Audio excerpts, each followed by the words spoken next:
ಎಲ್ಲರಿಗೂ ನಮಸ್ಕಾರ. ನಾನಿವತ್ತು ಟೊಮ್ಯಾಟೊ ಬಿರಿಯಾನಿನ ಮಾಡಿದ್ದೀನಿ ನೋಡಿ.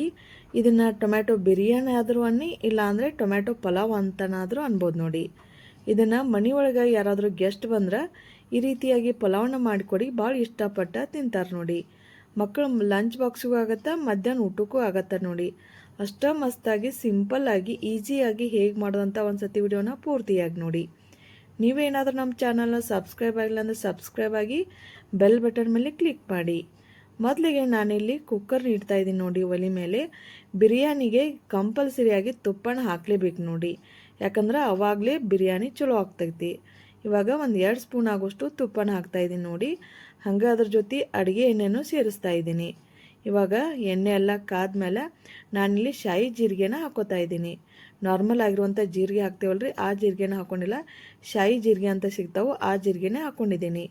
ಇವಾಗ ಒಂದು 2 ಪಲಾವ್ ಎಲೆ, 1 ಇಂಚು ಚಕ್ಕೆ, ಒಂದು 3 ಲವಂಗ, 2 ಏಲಕ್ಕಿ, 1 ಮೊಗ್ಗನ್ನು ತೊಗೊಂಡು ಎಣ್ಣೆಯಲ್ಲಿ ಹಾಕ್ತಾಯಿದ್ದೀನಿ ನೋಡಿ. ಒಂದು ನಿಮಿಷ ಅದು ಎಣ್ಣೆಯಲ್ಲಿ ಫ್ರೈ ಆಗಬೇಕು ನೋಡಿ. ಅಲ್ಲಿವರೆಗೂ ಒಂದು ಚಮಚ ತೊಗೊಂಡು ಅದನ್ನು ಎಣ್ಣೆ ಒಳಗೆ ಕೈ ಆಡಿಸ್ತಾ ಇರ್ಬೇಕು ನೋಡಿ. ಇವಾಗ ಅದಲ್ರಿ ಈಗ ಗೋಡಂಬಿನ ಹಾಕೋತಾ ಇದ್ದೀನಿ. ನೀವು ಬೇಕಾದರೆ ಹಾಕೋಬೋದು, ಇಲ್ಲಾಂದರೆ ಸ್ಕಿಪ್ ಮಾಡ್ಬೋದು. ಅದನ್ನೂ ಕೂಡ ಒಂದು ಚಮಚ ತೊಗೊಂಡು ಚಲೋ ಹೊತ್ನಾಗ ಅದು ಎಣ್ಣೆ ಒಳಗೆ ಫ್ರೈ ಮಾಡ್ಕೋಬೇಕು ನೋಡಿ. ಹಂಗೆ ಅದ್ರ ಜೊತೆ 1-2 ಹಸಿಮೆಣ್ಸಿಕಾಯಿನ ಮುರಿದು ಹಾಕೋತಾ ಇದ್ದೀನಿ. ಅದನ್ನೂ ಕೂಡ ಎಣ್ಣೆಯಲ್ಲಿ ಫ್ರೈ ಮಾಡ್ಕೋಬೇಕು. ಒಂದು ಚಮಚ ತೊಗೊಂಡು ಖಾರ ಎಲ್ಲ ಬಿಡಬೇಕು ನೋಡಿ, ಅಲ್ಲಿವರೆಗೂ ಫ್ರೈ ಮಾಡ್ಕೋಬೇಕು. ಇವಾಗ ಏನದಲ್ಲಿ ಒಂದು ಸಣ್ಣ ಮೀಡಿಯಮ್ ಸೈಜ್ ಈರುಳ್ಳಿನ ಕಟ್ ಮಾಡ್ಕೊಂಡಿದ್ದೆ, ಅದನ್ನೂ ಕೂಡ ಸೇರಿಸ್ತಾ ಇದ್ದೀನಿ. ಅದನ್ನೂ ಕೂಡ ಒಂದು 2 ನಿಮಿಷ ಎಣ್ಣೆಯಲ್ಲಿ ಫ್ರೈ ಮಾಡ್ಕೋಬೇಕು. ಸ್ವಲ್ಪ ಕಲರ್ ಚೇಂಜ್ ಆಗೋವರೆಗೂ ಕೈ ಆಡಿಸ್ಕೊತಾ ಇರಬೇಕು.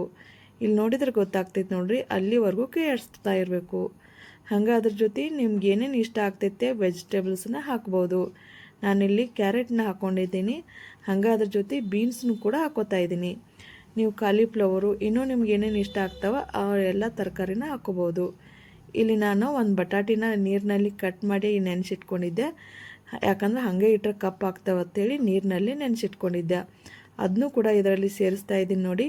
ಒಂದು ಸತಿ ಎಲ್ಲ ಚಲೋ ಹೊತ್ನಾಗ ಮಿಕ್ಸ್ ಮಾಡ್ಕೋಬೇಕು. ಈಗ ಬಟಾಟಿನ ಎಲ್ಲ ಹಾಕ್ಕೊಂಡಿದ್ಮೇಲೆ ಇವಾಗ ಹಾಗೆ ಅದ್ರ ಜೊತೆನ ರೀ ಟೊಮ್ಯಾಟೊನೂ ಕೂಡ ಸೇರಿಸ್ತಾ ಇದ್ದೀನಿ ನೋಡಿ. ಒಂದು 2 ಟೊಮ್ಯಾಟೊನ ಹಾಕೋತಾ ಇದ್ದೀನಿ, ಯಾಕಂದರೆ ಟೊಮ್ಯಾಟೊ ಪಲಾವ್ ಮಾಡ್ತಾ ಇರೋದ್ರಿಂದ ಸ್ವಲ್ಪ ಟೊಮ್ಯಾಟೊ ಜಾಸ್ತಿ ಹಾಕಿದ್ರನ್ನ ಚಲೋ ಅನಿಸ್ತೈತೆ ನೋಡಿರಿ. ಇವಾಗ ಏನದಲ್ರಿ ಅದನ್ನೆಲ್ಲ ಚಲೋ ಹೊತ್ನಾಗ ಮಿಕ್ಸ್ ಮಾಡ್ಕೋಬೇಕು ನೋಡಿ. ಕೈ ಬಿಡ್ಲಾರ್ದನ್ನ ಒಂದು 2 ನಿಮಿಷ ಎಲ್ಲ ಎಣ್ಣೆ ಒಳಗೆ ಫ್ರೈ ಹಾಕ್ಕೋಬೇಕು. ಅಲ್ಲಿವರೆಗೂ ಕೈ ಬಿಡ್ಲಾರ್ದನ್ನ ಒಂದು ಸತಿ ನೀಟಾಗಿ ಎಲ್ಲ ಕಲಿಸ್ಕೋತಾನೆ ಇರಬೇಕಾಗ್ತೈತೆ ನೋಡಿ. ಇವಾಗ ಏನದಲ್ರಿ ಒಂದು ಸ್ವಲ್ಪ ಉಪ್ಪನ್ನು ಬೇಕಾದ್ರೆ ಸೇರಿಸ್ಕೋಬೋದು. ಇಲ್ಲಿ ಬೆಳ್ಳುಳ್ಳಿ ಆಮೇಲೆ ಅಲ್ಲನ ಜಜ್ಜಿಟ್ಕೊಂಡಿದ್ದೆ, ಅದನ್ನೂ ಕೂಡ ಫ್ರೆಶ್ ಆಗಿ ಜಜ್ಜಿಟ್ಕೊಂಡಿದ್ದೆ, ಅದನ್ನೂ ಕೂಡ ಸೇರಿಸ್ತಾ ಇದ್ದೀನಿ. ಹಸಿ ವಾಸನೆ ಹೋಗೋವರೆಗೂ ಒಂದು 2 ನಿಮಿಷ ಕೈ ಬಿಡ್ಲಾರ್ದೇ ಅದನ್ನು ಮಿಕ್ಸ್ ಮಾಡ್ಕೋಬೇಕು ನೋಡಿ. ಇಲ್ಲಿ ಒಲೆನ ಲೋ ಟು ಮೀಡಿಯಮ್ ಫ್ಲೇಮ್ದಾಗೆ ಇಡಬೇಕಾಗ್ತೈತೆ ನೋಡಿ, ಯಾಕಂದ್ರೆ ಅವಾಗಲೇ ಚಲೋ ಹೊತ್ನಾಗ ಮಿಕ್ಸ್ ಆಗ್ತಾವ್ರಿ. ಈಗ ನೋಡಿರಿ ನಿಮ್ಗೆ ಗೊತ್ತಾಗ್ತೈತಿ ಕಲರ್ ಎಲ್ಲ ಚಲೋ ಹೊತ್ನಾಗೆ ಹೆಂಗೆ ಮಿಕ್ಸ್ ಆಗಿದೆ ಅಂತ. ಇವಾಗ ನಾನಿಲ್ಲಿ ಖಾರಕ್ಕೆ ನೋಡ್ಕೊಂಡು ಕೆಂಪುಡಿನ ಸೇರಿಸ್ತಾ ಇದ್ದೀನಿ ನೋಡಿ. ಹಂಗೆ ಅದ್ರ ಜೊತೆ ಸ್ವಲ್ಪ ಧನಿಯಾ ಪೌಡ್ರನ್ನು ಸೇರಿಸ್ತಾ ಇದ್ದೀನಿ. ಹಂಗೆ ಅದ್ರ ಜೊತೆ ಒಂದು ಅರ್ಧ ಸ್ಪೂನ್ ಆಗುವಷ್ಟು ಗರಂ ಮಸಾಲನೂ ಸೇರಿಸ್ತಾ ಇದ್ದೀನಿ. ಇವಾಗ ಚಮಚೆ ತೊಗೊಂಡು ಮಸಾಲೆ ಎಲ್ಲ ಹೊಂದೋವರೆಗೂ ಒಂದು ಸತಿ ಮಿಕ್ಸ್ ಮಾಡ್ಕೋಬೇಕು ನೋಡಿ. ಇಲ್ಲಿ ನೋಡಿದ್ರೆ ಗೊತ್ತಾಗ್ತೈತೆ ನೋಡಿರಿ, ಅಷ್ಟು ಚಲೋ ಹೊತ್ನಾಗೆ ಮಿಕ್ಸ್ ಮಾಡ್ಕೋಬೇಕು. ಮೊದಲೇ ತಯಾರು ಮಾಡಿ ಇಟ್ಕೊಂಡ್ರೆ ಬಿರಿಯಾನಿ ಮಾಡ್ಲಿಕ್ಕೆ ಜಾಸ್ತಿ ಹೊತ್ತೇನು ಬೇಕಾಗಿದ್ದಿಲ್ಲ ನೋಡ್ರಿ. ಇವಾಗ ಮಸಾಲೆ ಎಲ್ಲ ಹೊಂದಿದೆ ನೋಡಿ, ಅಂದರೆ ಎಣ್ಣೆ ಬಿಡ್ತಾ ಇದೆ ನೋಡ್ರಿ, ಅಲ್ಲಿವರೆಗೂ ಹಸಿ ವಾಸನೆ ಹೋಗೋವರೆಗೂ ಕಲಿಸ್ಕೋಬೇಕು ನೋಡ್ರಿ. ಇವಾಗ 1 ಗ್ಲಾಸನ್ನು ತೊಗೊಂಡಿದ್ದೀನಿ ನೋಡ್ರಿ. ಅದೇ ಅಳತೆ ಪ್ರಕಾರ ಅಕ್ಕಿನ ಮೊದಲೇ ನೆನೆಸಿಟ್ಕೊಂಡಿದ್ದೆ ನೋಡ್ರಿ. ನಾನಿಲ್ಲಿ 1 ಗ್ಲಾಸ್ ಅಕ್ಕಿಗೆ 2 ಗ್ಲಾಸ್ ಆಗುವಷ್ಟು ನೀರನ್ನು ಹಾಕ್ತಾಯಿದ್ದೀನಿ. ಜಾಸ್ತಿ ನೀರು ಹಾಕಿದ್ರೆ ಮೆತ್ತಗೆ ಬರ್ತೈತ್ರಿ, ಹಿಂಗಾಗಿ ಉದುರಾಗಿ ಬರಲ್ಲ. ಅದಕ್ಕೆ ನೋಡಿಕೊಂಡು 1 ಗ್ಲಾಸ್ ಅಕ್ಕಿಗೆ 2 ಗ್ಲಾಸ್ ಆಗುವಷ್ಟು ನೀರನ್ನೇ ಹಾಕಬೇಕು. ಇವಾಗ ರುಚಿ ತಕ್ಕಷ್ಟ ಉಪ್ಪನ್ನು ಹಾಕ್ತಾಯಿದ್ದೀನಿ ನೋಡಿ. ಒಂದು ಸತಿ ಚಮಚೆ ತೊಗೊಂಡು ನೀಟಾಗಿ ಎಲ್ಲ ಕಲಿಸ್ಕೋಬೇಕು ನೋಡ್ರಿ. ಇವಾಗಲೇ ನೋಡ್ರಿ ಉಪ್ಪು ಸರಿ ಇದೆ ಇಲ್ಲ ಅಂತ ಒಂದು ಸತಿ ಕೈಯಲ್ಲಿ ಹಾಕ್ಕೊಂಡು ನೋಡ್ಕೊಳ್ಳಿ.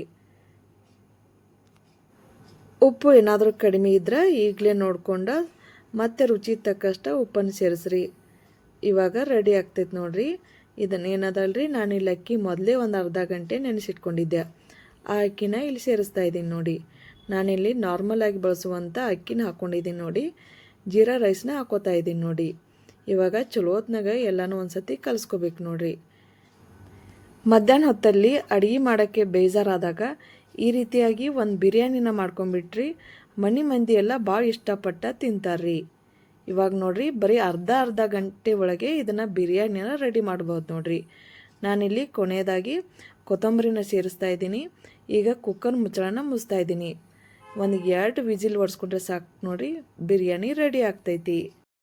ಮಕ್ಕಳಿಗೆ ತರಕಾರಿ ತಿನ್ನಲ್ಲ ಅಂತ ಅನ್ನೋರಿಗೆ ಈ ರೀತಿಯಾಗಿ ಜಾಸ್ತಿ ತರಕಾರಿನ ಹಾಕಿ ಈ ಥರ ಬಿರಿಯಾನಿನ ಮಾಡಿಕೊಡಿ, ಭಾಳ ಇಷ್ಟಪಟ್ಟ ತಿಂತಾರೆ ನೋಡಿ.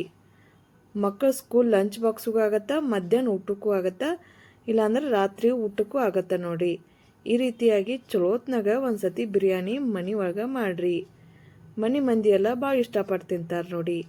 ಮನೆಗೆ ಯಾರಾದರೂ ಗೆಸ್ಟ್ ಬಂದಾಗ ಏನು ಮಾಡಲಿ ಅಂತ ಅನ್ನುವಾಗ ಈ ರೀತಿಯಾಗಿ ಬಿರಿಯಾನಿ ಮಾಡಿಕೊಡಿ, ಭಾಳ ಇಷ್ಟಪಟ್ಟ ತಿಂತಾರ್ರಿ.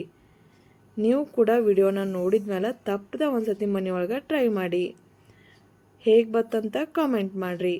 ನಿಮಗೂ ಏನಾದರೂ ವಿಡಿಯೋ ಇಷ್ಟ ಆದರೆ ಲೈಕ್ ಮಾಡೋದು ಮಾತ್ರ ಮರಿಬೇಡ್ರಿ. ಶೇರ್ ಮಾಡಿ, ಸಬ್ಸ್ಕ್ರೈಬ್ ಮಾಡಿ, ಮತ್ತು ನಿಮ್ಮ ಫ್ರೆಂಡ್ಸ್ಗೂ ಫ್ಯಾಮ್ಲಿಗೂ ಶೇರ್ ಮಾಡಿರಿ.